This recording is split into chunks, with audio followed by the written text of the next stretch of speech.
Valentine's. Yeah, Oh. sound waves.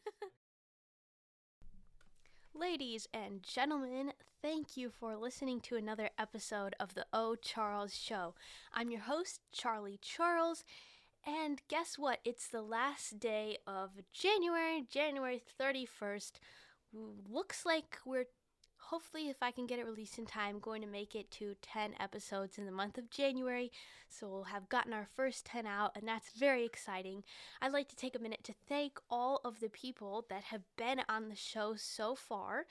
Some of them at this time may not be out yet, but we've got, let's see, Uncle Tex, Jane, Granddad, Grandmom, Winifred Charles Mongolia, Joan Adams, Elsa, and He-Man.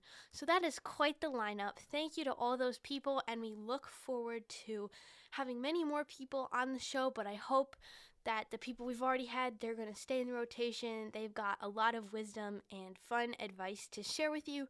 Thank you to the listener for listening. If you've been around for our first 10 episodes, you're right here with us at the beginning, and we really appreciate your support. It does not go unnoticed. So thank you so much for that. I'm so glad you're here. We are going to look at some ways to kick off February. It's a season. It's got, Valentine's Day, but then we've also got Lent starting, and just it gets to be winter. You kind of started school, so that's not new anymore, and it can sort of drag for a lot of people, especially when it's so cold right now. So we just want to give you some tips to make it cozy and fun and hopefully a great month for you. And we've also got our January recap of the 3 January challenges that you can find in our first episode about New Year's resolutions. Now, if you didn't do the challenges, that's okay. We're going to give you more for February. And if you want to go back and do the January ones, hey, that they can't hurt. They're always good to do. So we hope you'll enjoy those as well. This episode is called How to Have a Lovely February, sort of more in the Valentine's theme. We also probably will talk about Lent coming up here as well, but we're going to start with the Valentine's mood at the moment. One of my favorite things, okay, this is a little odd. It started with Thanksgiving. I did not know there was Thanksgiving music. I knew there was, like, for Halloween, there's the Monster Mash and, like, Spooky Scary Skeletons, if you've heard that song. But after that, I thought you just jump to Christmas after Thanksgiving, then you start listening to Christmas music. Maybe you do it before then. I did not realize the joy that can be found in a vintage Thanksgiving playlist. So I really got into that. And then I've been into making a Valentine's playlist of my favorite songs that have to do with love in some way. Actually, I'm going to put a link in the description to the Legacy 5 album, Pure Love. Legacy 5 is a Christian sort of gospel singing group. They're really excellent, and their album is called Pure Love, so it's perfect for Valentine's Day, but there's stuff in there for everybody. I mean, their lyrics are just so good, and I just love their music. It's really well done. So the first point, if you couldn't tell, is listen to some great music. If it's a cold day, you're not motivated to exercise, you're not motivated to get in your car and drive to school, having some music you can put on is just really nice. It makes it good. It makes me feel very special driving the car with music I like. So, also, while we're talking about cars, do you want to feel like a celebrity when you walk into your car? You will if it's warm. Don't just start your cold car and speed out of the driveway. It's not good for your engine. Especially, we've been having like negative temperatures here. So much for global warming. So we're heading into the ice age up here, and our cars are doing that with us. So you need to give your car a chance to warm up. But then when you get in the car and turn on that nice, vintage sort of feel Valentine's music, and then you've got your seat warmer or your heating is kind of working and it's not blasting cold air at you, it feels really nice. You want to know how to make that car drive even better? Bring some tea in like a thermos or something. Don't burn your tongue, but we're going to get to that point in a little bit. How about watching some great movies? obviously there's a lot of romantic movies, so I'm going to recommend some really wholesome movies to you today. I have found on Hulu you can watch Great American Family movies. Great American Family is, you may have heard of Pureflix, which is also by Great American Family. It's like an alternative to Netflix. Obviously, maybe you can tell from the name, but it's a faith-based media company. Now, all of their stuff is not specifically Christian, but it's from a perspective that media should be, they do family-friendly things. It's all appropriate. I mean, there might be like a kiss at the end, but you're not going to see anything that's going to, traumatize your kids, put horrible things into their mind, or put horrible things into your mind. And so they have they have hundreds and hundreds of romance movies. They're Hallmark style, but completely appropriate. No cursing, nothing weird, So I have 3 favorites to recommend to you today. These can all be found on Hulu. If you don't have Hulu or Great American Family Pureflix, you can find one of them for sure, I know, on YouTube, so you don't have an excuse not to watch it. Okay, so the one on YouTube you can find is called Home for a Royal Heart. Okay, Royal Heart, obviously, people are going to fall in love. There's going to be some sort of royalty, just saying. It's worth a watch. And I felt that the actors were really relatable in all of these, really, so that's why I'm recommending them. It's such a cute story. So that can be YouTube. And then the rest of these are just Hulu and Great American Family Pureflix. So the other one is English Estate. Sounds very nice, doesn't it? We love a little English Estate in February. Oh, it's such a good movie. And then As Gouda as It Gets. Does it sound cheesy? Yes, it is. It's about cheese.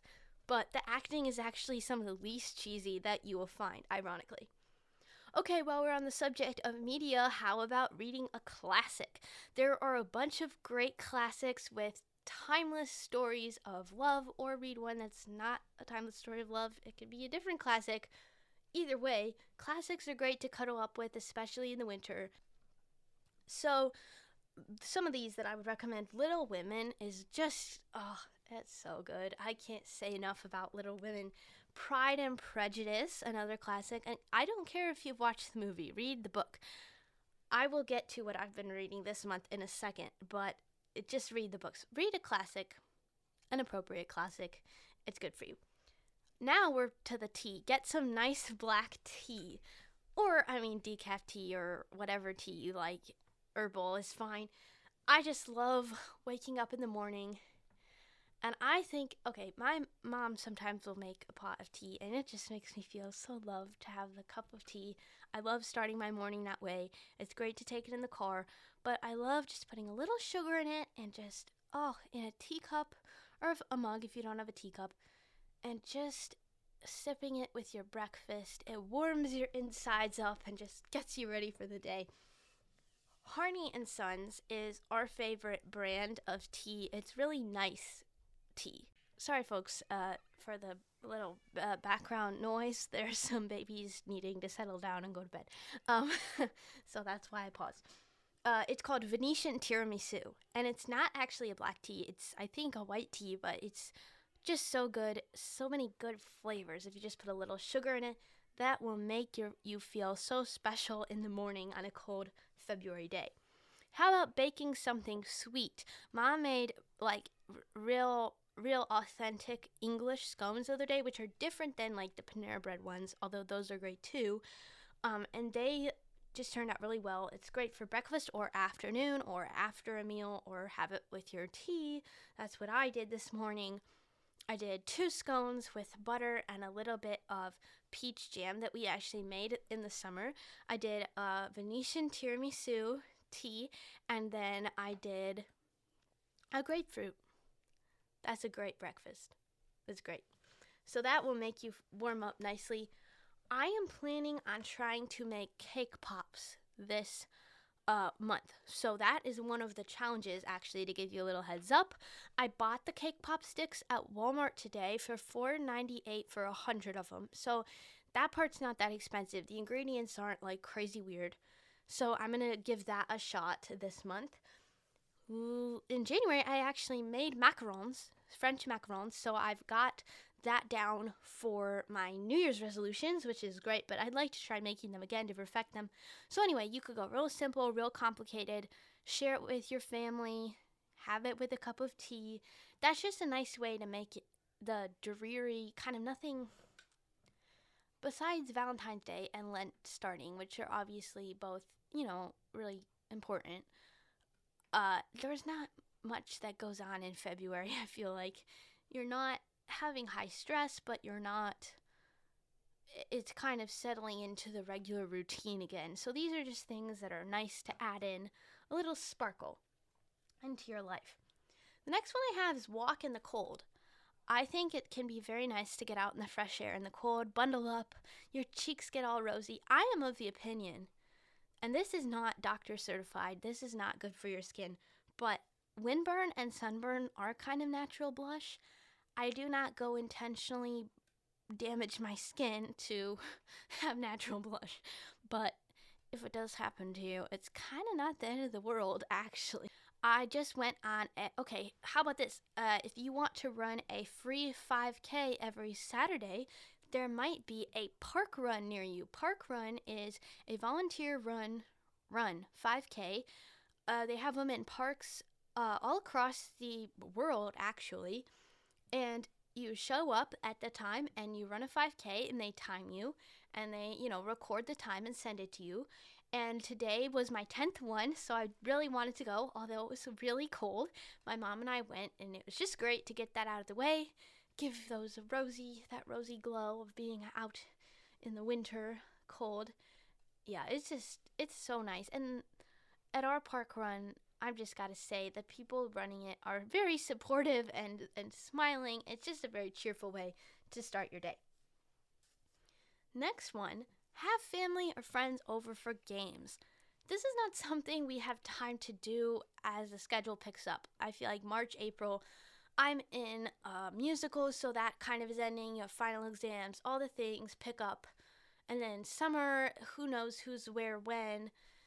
In the more quiet, gentle start of the winter months, it is a great time to have people over. My grandparents have come over a few times, and we've just had a great time. I mean, we played Mexican Train Dominos, which I'd never done before, and it was so fun. We have done Sequence, which is a board game. Okay, a lot of people in the area where we are, their go-to card game is euchre. Now, my grandma is from the South, and she taught my granddad bridge because her family played bridge. So our family plays bridge. The only time I played euchre, I made a really embarrassing mistake. So I have a preference for bridge. But it's not that hard to learn, and it might be a fun new family tradition for you. I think card games are good for you. It's good to get some card sense knocked into you. It's a nice thing to play. You can get complicated. Like, you'll never stop learning how to improve your strategy, obviously, but it's not so out of reach that you couldn't learn it. So have some family over, play a board game, play a card game. Some other board games we've liked are Azul, which is like where you tile a wall, and there's a lot of strategy to that. And this is not a board game. Splendor. It's like you're trying to get jewels to produce jewels to sell to royalty, but you're doing that by buying cards which have points, and then you add up the points. So those are some fun games. Hey, get a game for your mom on Mother's Day. If any of those you don't have, she'd probably really appreciate that, and they'll give some time to spend together with your family, because that is never a waste of time. I'm telling you, if you want to make the winter months a lot more enjoyable and you're wondering, why am I miserable? Just show somebody else that you care and spend some quality time with somebody else. I think that's really important. You know what?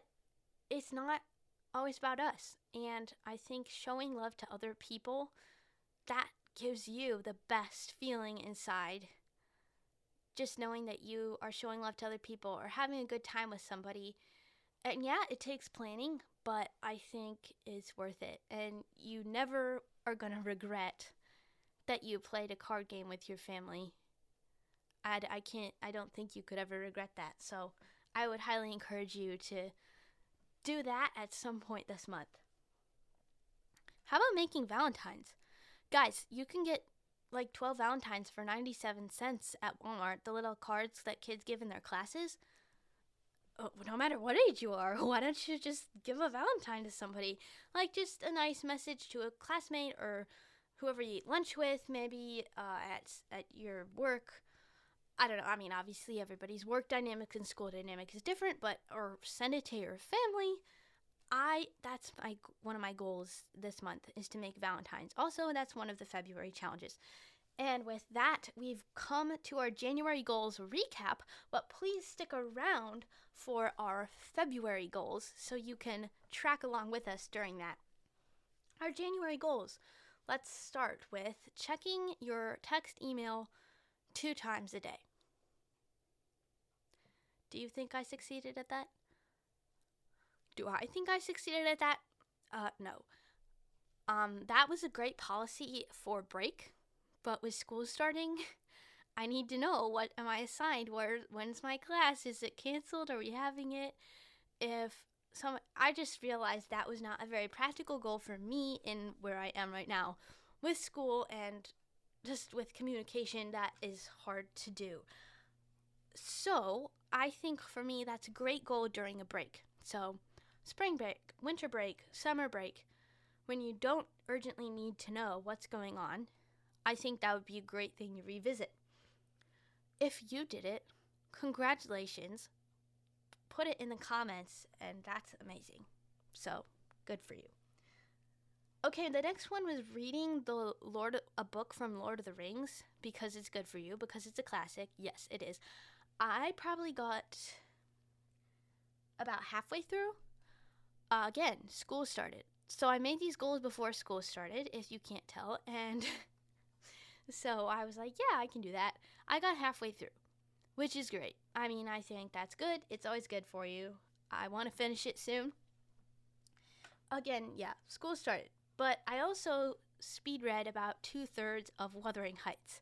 So if you don't know, Wuthering Heights is by, I believe, Emily Bronte. It is a long book, and it's sort of it's a dreary February style story with love in it, but not the way you would expect. The split stretches, I think I might have said do it every day. I did not do it every day. I did a couple times per week, and I'm noticing a difference. So I'm definitely more flexible than I was at the start of January, which is exciting because the goal is actually working out. It gets relaxing to just do some gentle exercise that's not heavy breathing, super intense on your body. I think it's very good for you, and I plan on continuing to do it in the month of February. So if you've been doing that or want to start doing that, let me know in the comments. I can link the video. I think it's linked on one of our episodes on YouTube, maybe to the screen at the end. Maybe I'll put that down below as well. So I'll make a note of that. But yeah, I've noticed a difference. So that is encouraging. And guys, I'm not flexible. So if I can do it, you can too. I think that's exciting. Okay, now it's time for our February challenges. Number 1, and this is related to technology, but I think much more achievable. Don't stare at the phone while you're talking to family or anybody, really. So, for instance, how this might work is I'm not saying you cannot be on your phone, because phones have become the new computer. A lot of times, if you are a parent, you know this, you're not intentionally ignoring your kid. You're trying to respond to an email. You're trying to sign them up for an extracurricular activity, for heaven's sake, and they're begging for your attention, If you're a kid, maybe your phone is not your computer and you're just scrolling, but how about this? When somebody is talking to you or you notice they want your attention, and it's not like I'm working, you're just checking something, try putting the phone down. And I'm going to try this. I've been trying this because I don't have my phone in my room, but I often have it in the hall because my dad records a reading of a classic book and a chapter of the Bible, and then my brother and I listen to it before we go to bed, so I have it in the hall. I go get it in the morning, but usually my little brother my little brother and sister are wanting to talk to me and are very excited to see me. So rather than immediately picking it up, checking my email and checking text and checking whatever, I have been trying to put it in my pocket and, look at them and listen to them and respond to them and be there, and then I can check anything later. You can do it later downstairs if it's not an emergency. Or if my brother's talking to me and I'm working on schoolwork. I have to work on schoolwork. It's not like that's unnecessary, but I try to actually fully look up from the computer rather than trying to do two things at once. I think it's respectful, and it really does show love to your family when you just pause and look at them and take one, it might even be 1 second just to look at them and smile and hear what they have to say. So that's number 1. Number 2, I already said this, make cake pops. I hope to do that. I will see how it goes. It doesn't seem like the most complicated thing in the world, so I'm feeling pretty good. Again, you can get everything you need for that at Walmart. Make valentines, and that includes sending valentines or sending a card. So even if you don't have anybody to send a valentine to, I'm sure you can send a card to somebody you think you know, anything like that. I have some complicated ideas for valentines. We will see how they turn out, though. And then, like I said, the split stretches will be ongoing, so we'll see how that goes.